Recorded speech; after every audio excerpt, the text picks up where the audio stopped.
Akkam jirtan hordoftoota keenya oduu yeroo kanaaf qabnu isin dhaggeessifnaa hangafoota oduu wajjin gullallee wudirraa.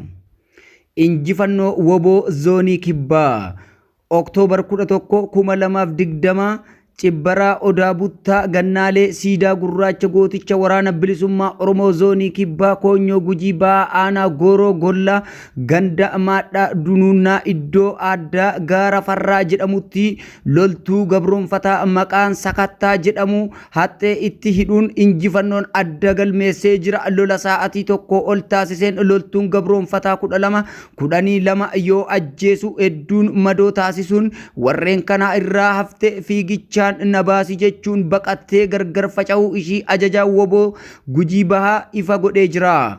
Hanga humni weerartuu biyya keenya keessa baatutti qabsoon cimee itti fufu injifannoon uummata Oromoof woboo zoonii kibbaa dhaadannoo guddaa fi injifannoo argisiisanii jiru.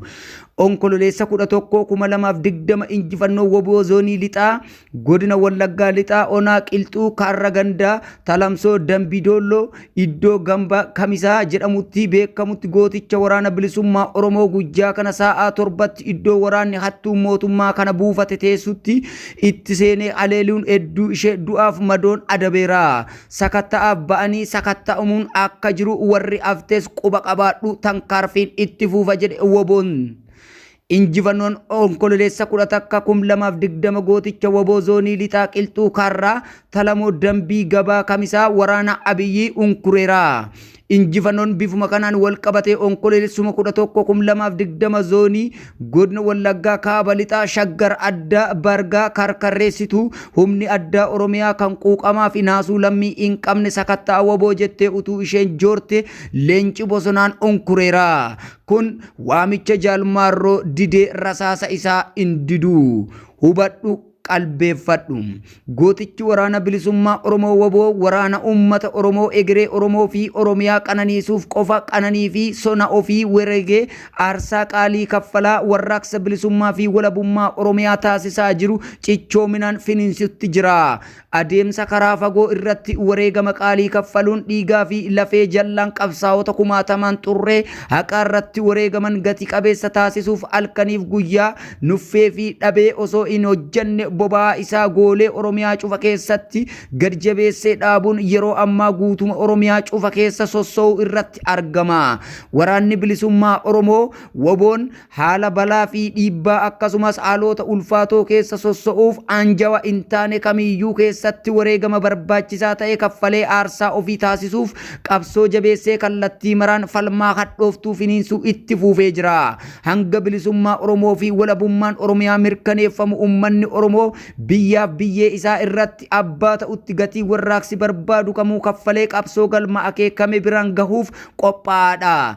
Aarsaan qaqqaaliin barootaaf ilmaan Oromootiin haqa sabaa ofiif kaffalamaa turee fi har'as kaffalamaa jiru yoomillee gatii maleessaa fi galii malee karasaaraa ta'ee akka hin afneef onnee guutuun kaayyoo jallaan xumure.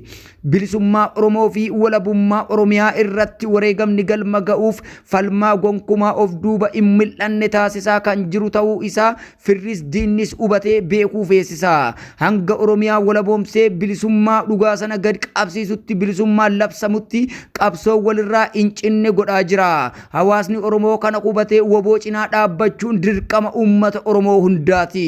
Oromiyaan lafee ilmee isheetiin ijaaramte dhiiga ilmaan isheetiin ni bilisoomti. Ibsa deeggarsaa.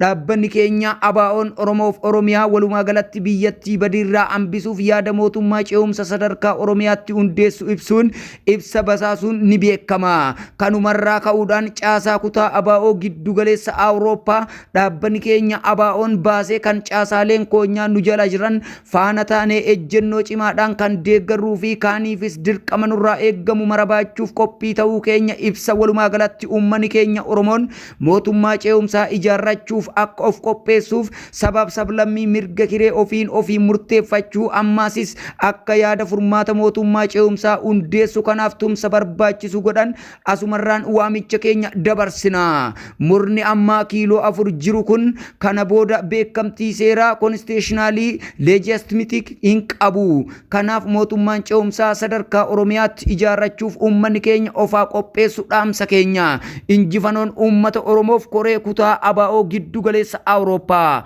Mootummaan ce'umsa Oromiyaa akka ijaaramu labsuun ABO'n bilchiinsa siyaasaa irraa kan madde uummataaf kallattiin hooggansa kennanii jiru. Uummanni Oromoo walumaa galatti oduu kan otoo hin taane iyyuu kan kanaan duraa sana yaadate seenaa taateewwan baroota dheeraa keessatti biyyi Oromiyaa itti gabroomte kana yaadate turtee dhaaba isaa kana jabeeffate humna deeggarsa maallaqaa beekumsaan cinaa dhaabatee mootummaa gabroomsaa kana ofirraa kuffisee hiree ofiin murteeffachuun dirqama uummata Oromooti.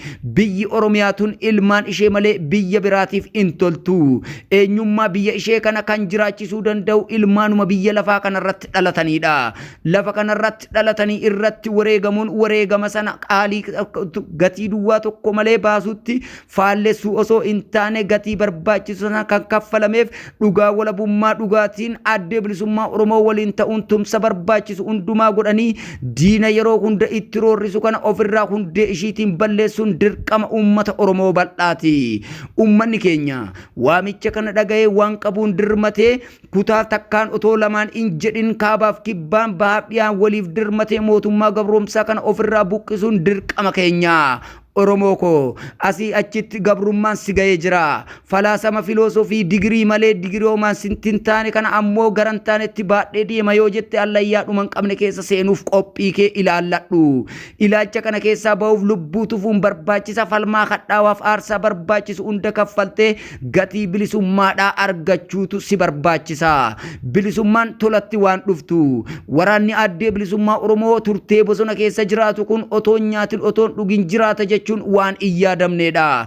Waraanni tokko waa baay'ee isa barbaachisa. Beekaa isa barbaachisa. Loluudhaaf meeshaa isa barbaachisa. Nyaata dhugaatiin uffata waa hundiniyyuu isinirra akka ta'e of hin irraanfatin. Kennii ka'ii abaarii. Otoon kennine ammoo duuba teessee omaanuu gochaan jiran gati dhabaadha. Waraanni kun jechuun qaaniidha. Namni tokko harka laatee humnaa fi qabeenya isaatiin beekumsaan cinaa dhaabbatee waan barbaadu sana yoo dhabe waa jedhes tokko qaanii hin qabu. Otoo hin goonee goonee jirra jechuun ammoo baroonni sun darbee jira. Baroota kana keessatti ammoo gadi tokko ta'anii waan barbaachisu wal mari'atanii yaada dhugaadhaan wal jijjiiruun filoosofii hayyoota gurguddoo Oromootiin marii tokko taasisanii fuullee daandii haqaa irratti xiyyeeffatanii hojjechuun dirqama ilmaan Oromooti.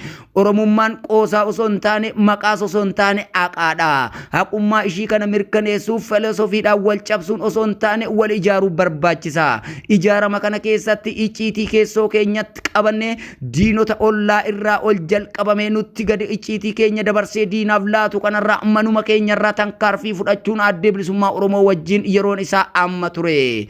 Hordoftoota keenya balbaloomina oduu kanaa deddeebisnee kan isin biraan geenyu gullallee wudirraa gamanumaan oraa bulaa laayik sheer sabskiraayib gochuun nu jajjabeessa.